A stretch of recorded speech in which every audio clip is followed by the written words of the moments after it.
Welcome to the Zandbergen Report, where wealth strategies and pop culture collide, featuring your distinguished host and certified financial planner, Bart Zandbergen.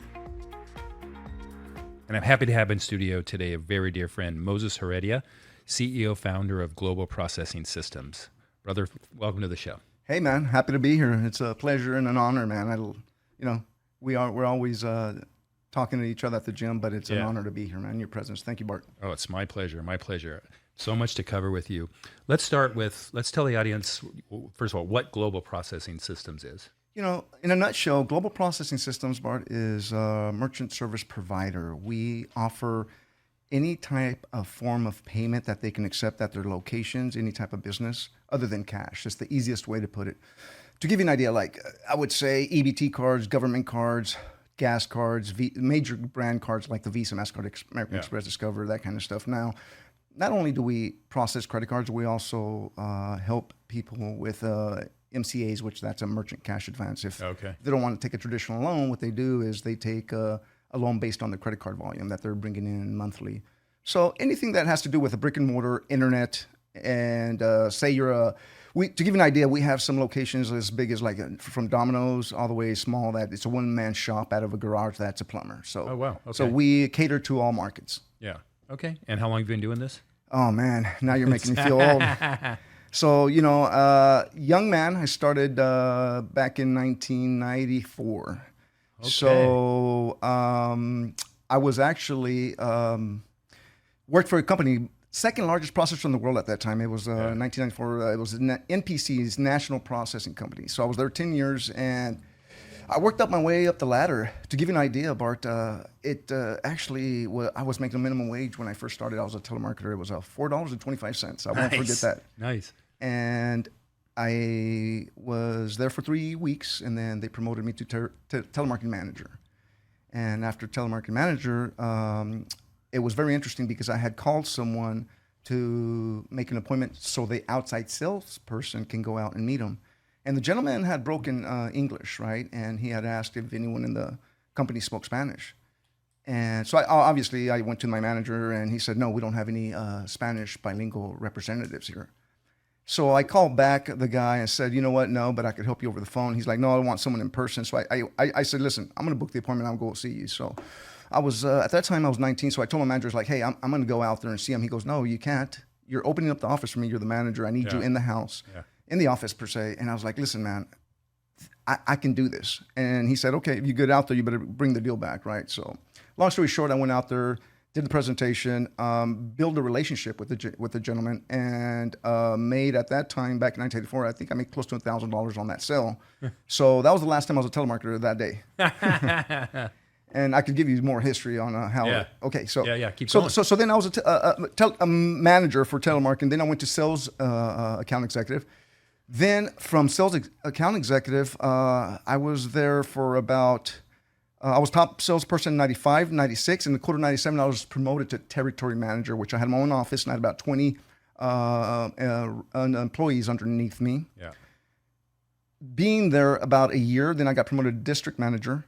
And then about another couple years, I got promoted to Western Regional Manager.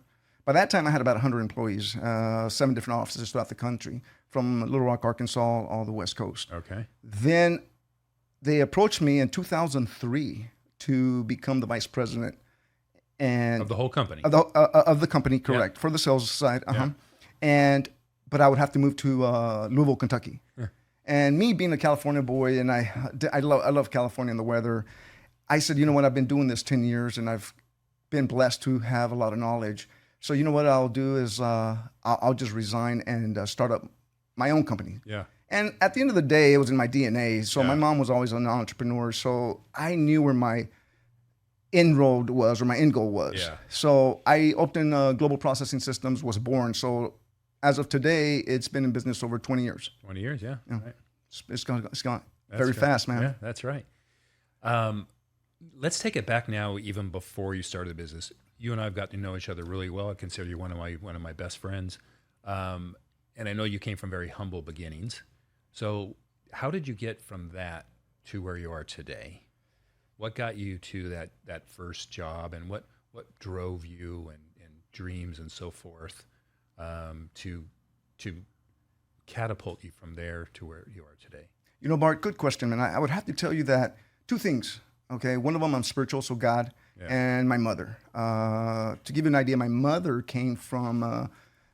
She was an immigrant. She came from Mexico, so she came out here to give me a better life, of course. And I was born here in the U.S. I remember as a child. Get this, man. I remember as a baby, I couldn't even talk, Bart.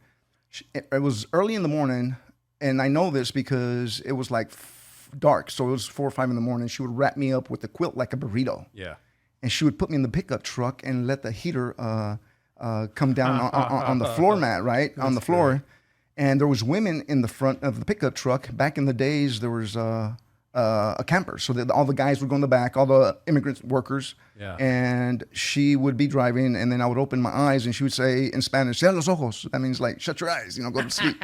So to give an idea, so that's how it started. So I never had a babysitter. So my mom would always take me to her meetings, her work events, whatever she was doing to earn that buck. She was the breadwinner of the family. My dad's still alive. He was more of a blue collar worker and worked all his life in Rostabal, which is oil fields. That's where I was born and raised. Is pretty much what there is out there. Yeah. So long story short, listen. So I would go with my mom all the time with her to the fields, and I grew up on the fields. So she would be talking to the contractors, talking to her employees, and that's how it started. And as I was growing up, in the summers after school, I would work there as labor. So my mom would say, you want your Nintendo, you want your Nikes, you want the Converse. I was like, absolutely. Yeah. She goes, okay, go out there and work. Yeah. So I'm like, what? So at that time, I didn't get it, Bart. Yeah. At that time, I thought she was being, mean and selfish and like, hey, why can't you just buy them for me? But thank God she did that because it started what I am today. So she definitely paved the road for me. Yeah. It's a blessing what she did, showing me how to work and dedication and consistency. So here's what I did. I worked in the cotton fields, cucumbers, bell peppers, the peanuts. So I had it all, man. Bell peppers was easy, but I'll tell you what the hardest one though. The hardest one, man, was the cucumbers. That was just okay. So are they on the ground? Or do they lay on the ground? Yeah. So you're bent over. So here, check this out, man. Yeah. This is some history here and some memories that just made me who I am today. So I remember going to the job site. My mom took me and she said, "Okay, go get a bucket or two." So these are 5-gallon buckets. I'm trying to paint the picture for you. Yeah. And she said, what you do is go on the row, and the rolls would give you an idea. It's like a mile long. Sure. Man. So in the middle, okay, so here's how it is. So there's rows, and you just pick a row, and you keep going down. The further you're down, the more screwed up you're going to be, because let me tell you what. You have to walk back with You have to walk back to the diesel, who is moving slowly. It doesn't stop. It keeps rolling. So you have to, you're hunchback, and you're definitely, you're trying to fill it up as much as you can, right? Or as soon as you can before the diesel takes off. So that's where I seen a lot of immigrants crying because they were in pain. Sure. And it was hot. And each one, I'm not sure what they weigh, but it was full of cucumbers for two 5-gallon buckets, right? So then when they're walking it up there, you have to pick it up and give it to the gentleman who would give you a token, all right? So you get one token per bucket. Got it. So at the end of the day, they would give you that token, and then you would exchange it for currency. So each token was worth 25 cents, man. 25 cents 25 only? cents a token, yeah. So it's very humble beginnings, and I remember that. And I remember them just, tears in their eyes because they earned so much and it wasn't enough, but they would send all that money back home. And the reason why I know they would send it back home, because they would come to my mother and say, hey, I need to send this. How do I send it, or where can I go to send it home? So I've seen a lot of struggles and a lot of real, all our vegetables that come. I mean, someone has to pick them, right? So every salad we're having, or every dinner, every really corn. Appreciate it, don't you? So yeah, absolutely. Not only do I appreciate that, Bart, it definitely made me realize as a young man what my mom was doing. She was teaching me value and what the dollar was worth. And at the end of the day, she was teaching me there's more to life than you working out in the fields and how I grew up and how I was raised. Yeah. So it's a blessing, man. Yeah. So so let's walk me through this. So you were working in the fields. Was this in elementary school, junior high, high school? Yeah, it was elementary. It was it was elementary, junior high, and I moved out to California my junior year, middle semester. So it was throughout every summer that I would do that, and it got to the point that I would take about 25 people with me. So by that time, my mom had grown the crops, and I would take the contractors and laborers with me, and I would have my own site. So my mom would say, okay, take them to the north field and which one. So I'd have them by myself, and I pretty much would manage that. So obviously, gradually, I learned a lot from her of how to manage, how to talk to people, and how to contract them. And I remember doing that as a young child growing up, because my play dates in summer were working in the fields, you know. Yep. And before I would go to school, let's say in elementary, before I started school, I remember playing in the sand and doing sand castles, but it was out in the fields, man. So talk about good memories, and it definitely good lessons. Absolutely, 100%, man. Yeah. I'm very grateful for that. Yeah. So then in high school, did you have a job prior to? No, I only worked for my family. So my mom had a clothing store, restaurant, and the labor fields where she needed most of the help. So that's where I had the manpower, and also would drive them and bring them back, pick them up, and do a lot of labor. So that's where she needed most of the help, was the labor. So that's where I really helped her the most. So I never had a real job until I started credit card processing. Yeah. It was my first paycheck, man. Yeah. I've always worked for the family. Right out of high school? Right out. Well, yeah. During high school, there was a program called ROP, and I did a law enforcement class, and I was going to be in law enforcement. Yeah. And I got a certificate, and I was gung ho, excited, and you know, it wasn't in my DNA. At the end of the day, I started doing what I'm doing today as a telemarketer in this industry. And it just, I never looked back, man. It was something to fall on, but I never looked back. It's all about meeting people, relationships, and working. So listen, it was in my mom's DNA. She was always an entrepreneur. So that's what, plus listen, at the end of the day, the way I believe, man, is that the book is open and your path is already written. You have two choices. One, you take a right or a left. And thank God I chose the right one. You know, what I've always admired about you, I know you have humble beginnings, and you've reached levels of success, and we all have definitions of success, which we'll talk about. You're so humble about everything that you've accomplished, and I think a lot of that has to do with, now I'm learning even more about your mom and your upbringing. Yeah, absolutely. You know, I just started social media this year in January, so I never really showed or talked about what I do, how I do it, or you know what God has blessed me with. So. Now that it's on social media, a little bit of my lifestyle is coming to some shocking news for some people that have known me for a long time. They're like, "What? What the heck?" I've had people say, "Hey, is that your car? Is that did you?" I'm like, I was laughing. I'm like, "No, that is my car," and I've been blessed. But that's where I leave it at. And these people I've known for a while, but it's just I don't go around saying what I do, how I do it. No. I just dive in. Yeah. And I tell my employees, just you dive in the ocean, man, and don't come out until you get a treasure. You don't breathe. You're just in the ocean until you pop up and you got the treasure and you pull it up. So that's what I've done. My mom also taught me a lot. Like, who cares about everybody else? You worry about yourself. At the end of the day, it's like, don't worry about what's outside of the world. You worry about yourself and take care of yourself and your family. And that's it. And I follow a lot of her footsteps. That's what I've done. Yeah, that's great. You and I have talked, and you're very outspoken about it, and your new entree into social media, like kind of the pillars of your life. Faith is one, integrity is one, relationship.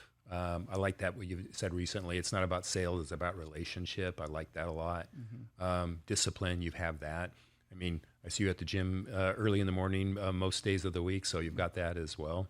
What other pillars am I missing of your success or your life? Everything you said is consistent to what I do, and I encourage that to a lot of young entrepreneurs, or even if you're an entrepreneur today, is be consistent. Definitely take care of your health, take care of the family, your loved ones around you. Faith is a huge thing. My mom brought me up as a child in church, so we would go there every Sunday, and I still do that to this day. even if I walk out of that church that Sunday morning and I learned one thing, Bart, even learned one thing, man, to me, it's well worth it. You know, I've learned a lot going there. And not only that, listen, I don't claim to be an angel, you know, by far means I am not, man. I've heard about some of your... You know, so I'm not. We're good. But I tell you what, one thing that I do strive to is be 1% better every day. Yeah. And 1% better every day. And continue to do that and strive 1% better. Yeah. You know, one of the things I did leave out that I think would be interesting to tell you was when I first started my company, so I had at the time, my CPA. I went to him and I said, hey, here's what I'm thinking of doing, starting my company. I worked here 10 years. And he said, you're out of your mind. Don't do that. And I was like, why? He goes, go get a home loan on your home and your mortgage. I'm like, there's no way in hell I'm going to do that. That's my roof. I'm not going to jeopardize my roof. So fine. So I went to the accountant and I told him, and he's like, what are you going to do? And I told him, I said, yeah, I'm going to pull my 401k out. I'm going all in. He goes, no, don't do that. I said, man, but here's a third person. The third person was an attorney friend of mine. And I still remember the conversation. And I told him that. I sat down and I said, hey, Lear, here's what I'm mapping out. Here's what my plan. Here's my goal. And here's my structure, what I'm thinking of doing and opening up my own company. And he's like, you know what? I can't advise you on that. It's just too risky. I said, okay. So I walked out of the last meeting, the third meeting that I had. Okay, so I met with a highly educated 3 individuals, right? Where, mind you, I only have a high school diploma. Yeah. So I was like, okay, so I can't. My attorney friend said no. My CPA said no, and my accountant said I was nuts too, right, to pull out my 401k. So I'll tell you what I did, man. I bet it on myself. I pulled it out. I didn't listen to him. And honestly, I think it was just all spiritual, man. I bet it on myself, and I didn't doubt that. And I was wondering, why are they doubting me, you know? And they don't see something, and I didn't really care. And then the words came to what I was telling you earlier is my mom said, don't worry about anybody else. You worry about yourself. Yeah.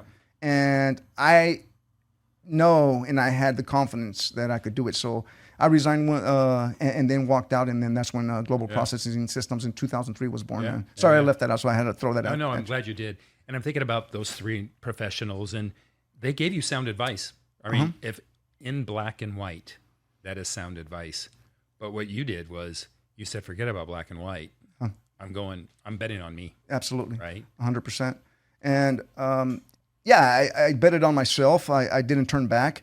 And, you know, of course it was I was looking at it, I was like, shit, man, these guys are highly educated. They've gone to college. They're successful. Yeah. But at the end of the day, you know, I said in my prayers, I was like, nah, man, I have to do what I got to do because I know how to do it. And I've been doing it for 10 years and there's no one better than me. So to this day, I mean, there's been a lot of companies that have tried doing what I've accomplished and have failed. Yeah. But I've been very blessed by it. I'm like, listen, man, I'm just tickled to death as far as how God has blessed me, man. I keep saying that, but at the end of the day, I wouldn't be where I'm at if it wasn't for that, and my mother, of course. But but you know, principles is my faith, dedication, take care of yourself as far as the health, and building relationships, man. At the end of the day, it's not about the sales.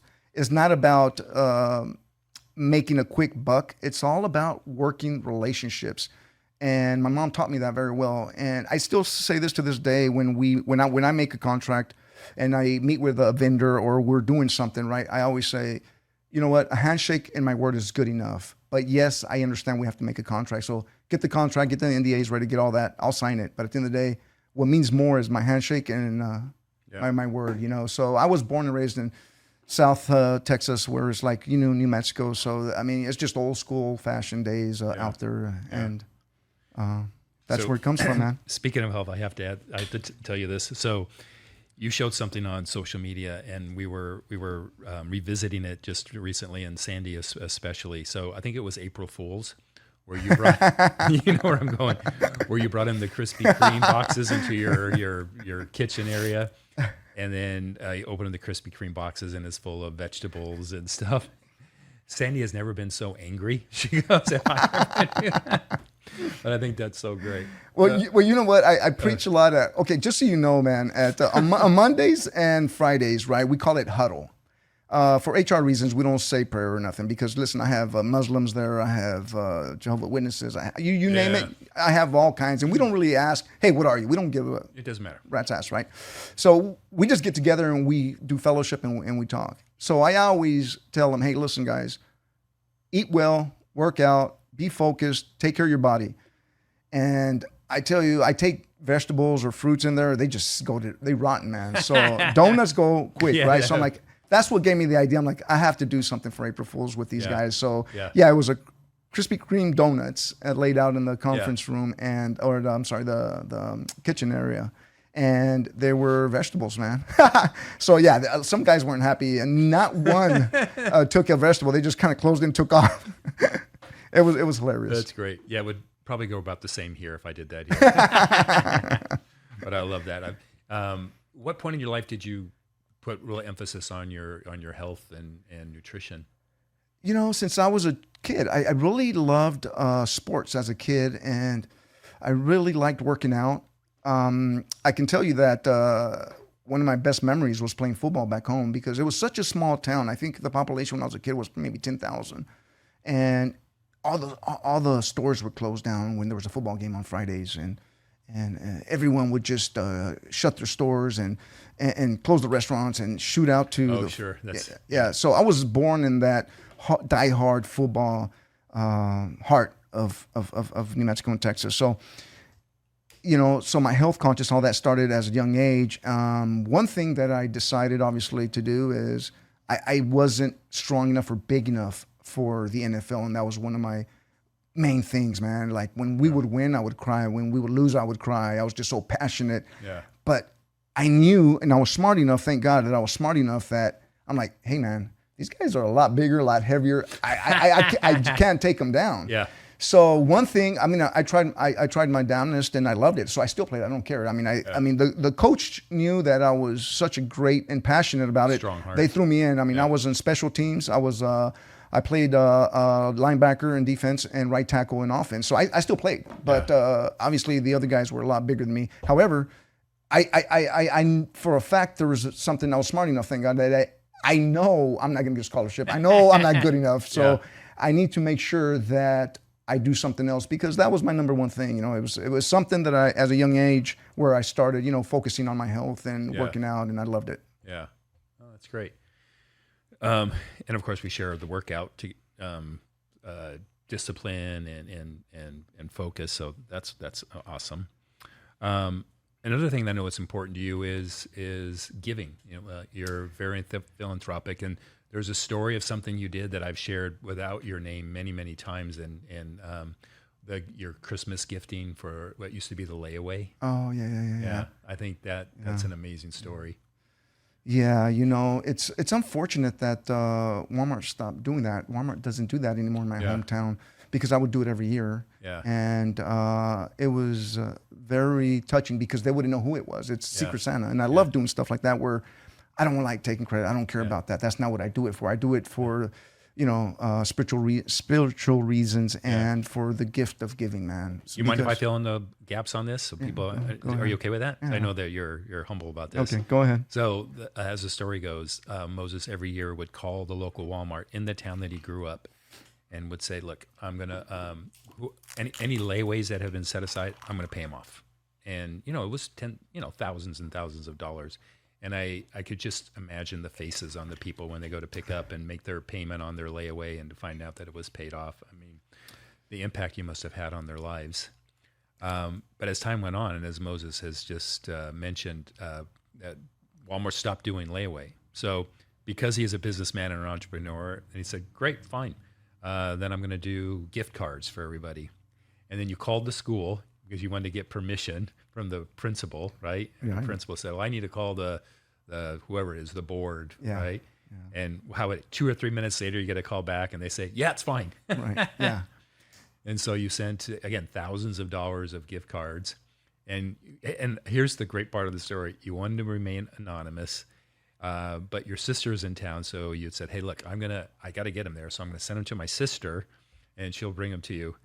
And then someone leaked, right, to the press. Yeah, and so when your sister came with the gift cards, the press was there with cameras. And I think it's hilarious. She said, well, it's not me, it's my brother.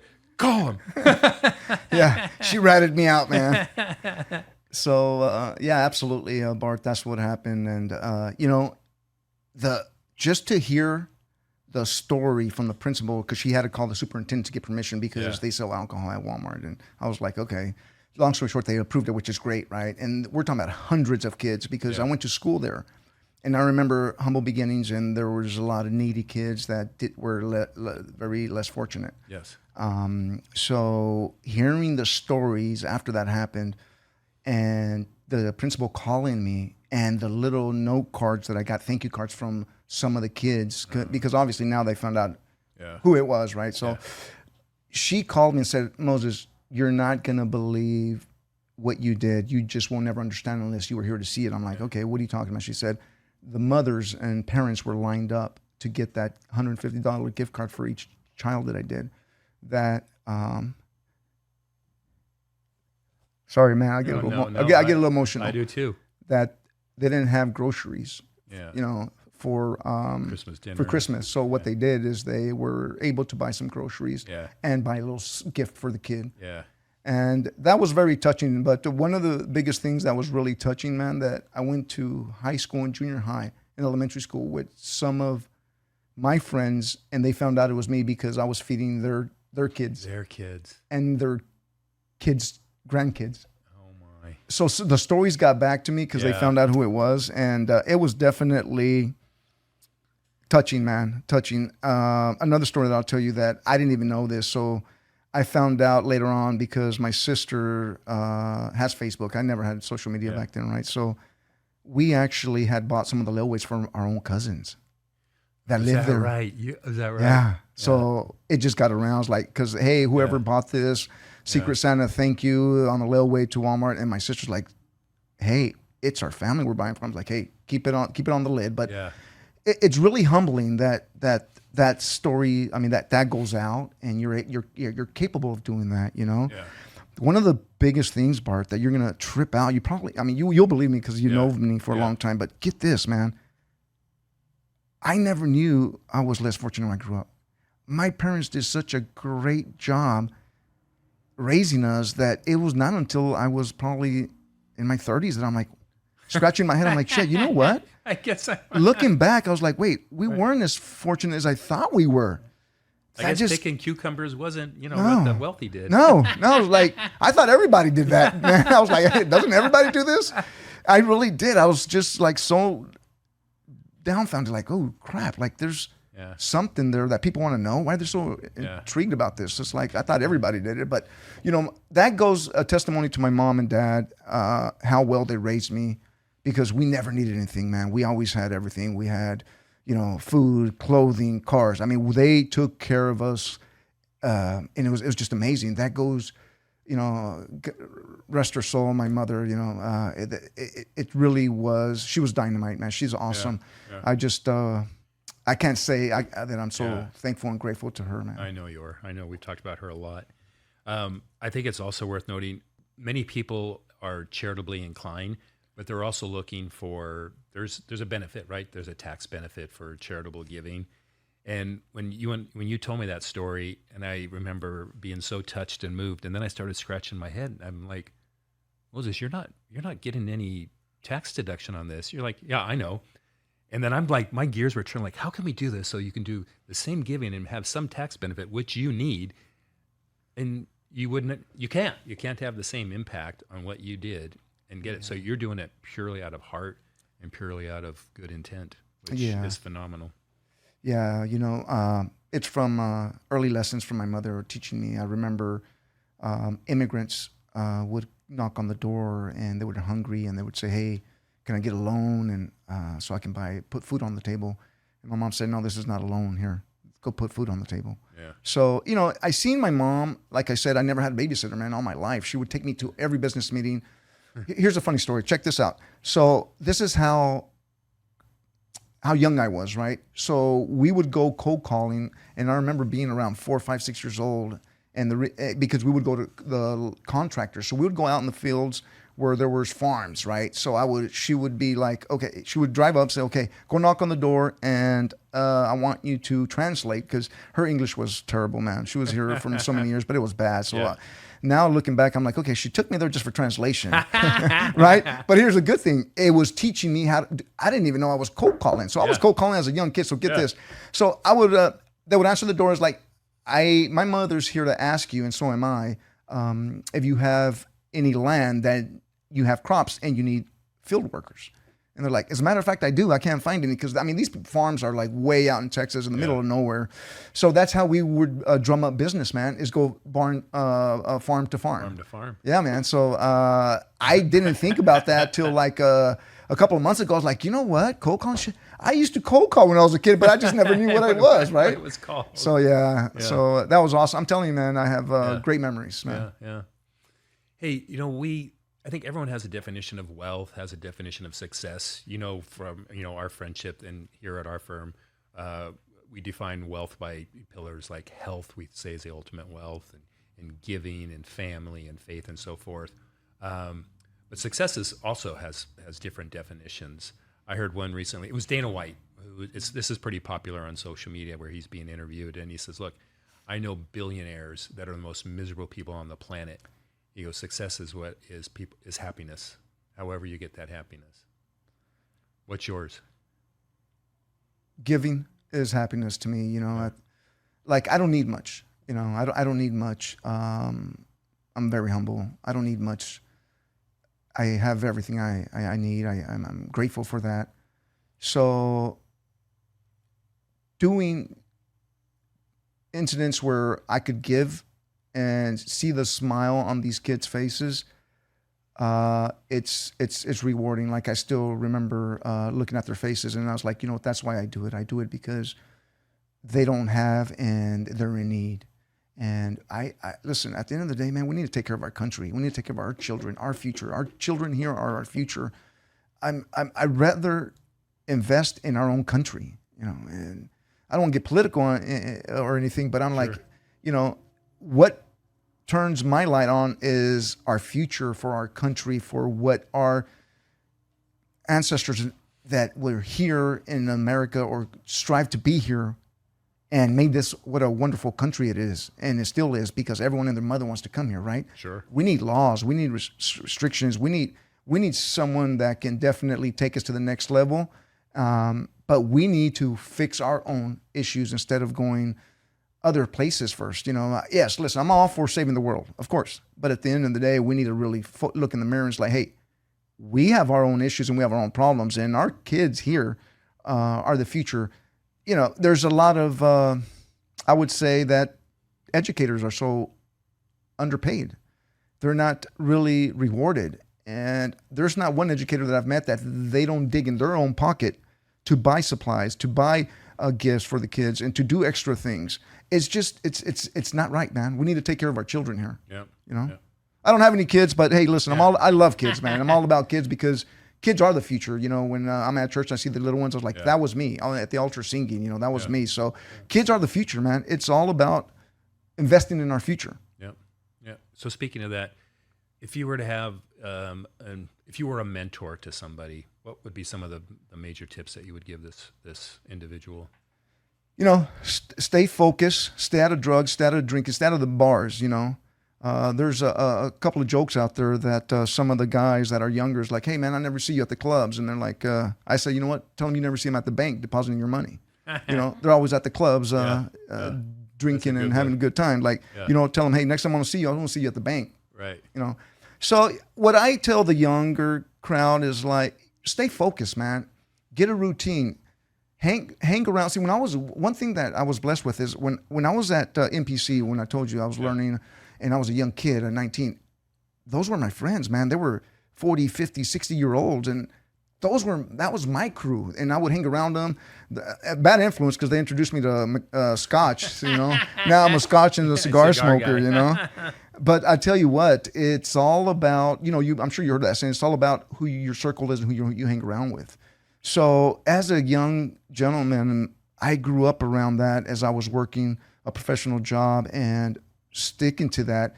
And it's all about your circle. So, I encourage them to stay focused, stay out of the drugs and alcohol, chase your dreams, whatever that is.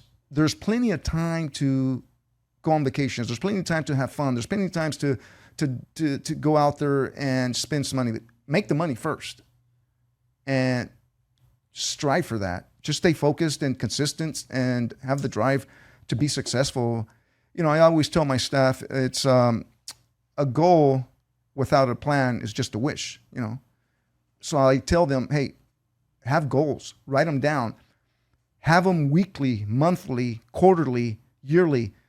And don't put yourself in a position where obviously you can't obtain those. Don't put something there that's not obtainable. In my example to my staff was like, listen, I'm not going to tell you that I'm going to put a goal that I'm going to be a football player at my age, because that is something that's not obtainable and it's not realistic. Put something that's realistic that you can achieve and conquer. And you got to revisit those goals, man. So absolutely, you got to revisit the goals. If you didn't accomplish it, put it on top, scratch what you have accomplished and keep going. So I really do believe a goal without a plan is just a wish, man. So you have to realign yourself and focus on what your real true intentions are and what you want to do. Yeah, that's great. Dee, Van, you taking notes? It's good stuff here. Yeah, definitely. Good. Hey, brother, how can people reach you if they need any of your business services?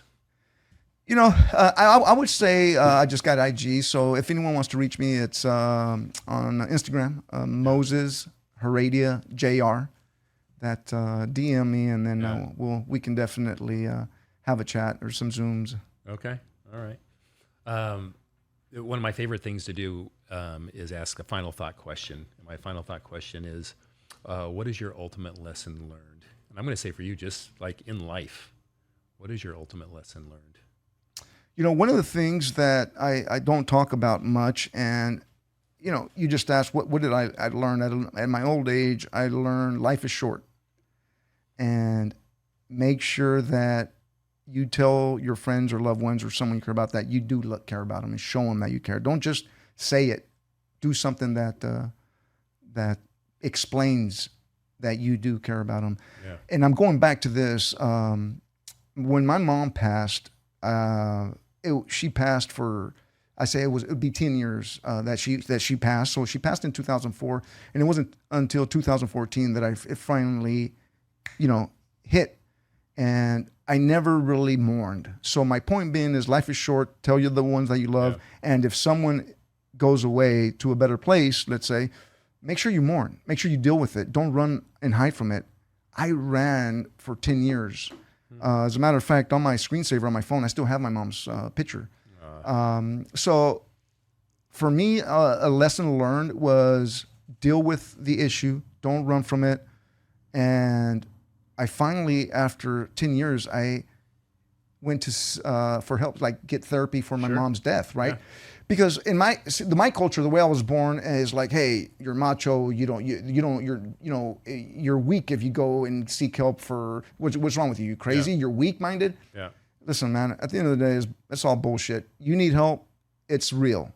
I was suffering from my mom's loss for 10 years, and finally, I went and got help, and now I can talk about her. Now I can have pictures from her. I can talk about her without me breaking down. Yeah. I just ignored it and just focused that she was still alive, but she wasn't. So if I would hear a conversation about my mother, I would go to the other room or just ignore it.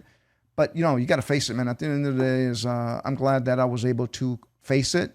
And after 10 years, I had my own service for her in my own funeral. Is that right? And that's right here, man. Is that right? Right here at I probably never said this, but that's why I like going to the Ritz-Carlton a lot. So there, overseeing Salt Creek, there. Of course, that's where I had her service. And wow. I wrote down 12 things she inspired me on and what she did for me and changed my life.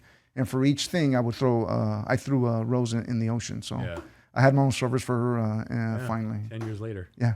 That's so great. So great. Crazy, man. You're a great human being, Moses. I've been blessed. Appreciate you. Anything else? Any closing words? No, listen, thank you, Bart. I appreciate you and your staff a lot, man. I mean, you're always great. Not only that you are my financial advisor, but you are also a great friend. So thank you for being a great friend, man. I appreciate that. Yeah, for sure. And Thank you, man. likewise. All right, that's it for today. Thanks everyone who was tuned in. We look forward to being back in the studio next week. Cheers.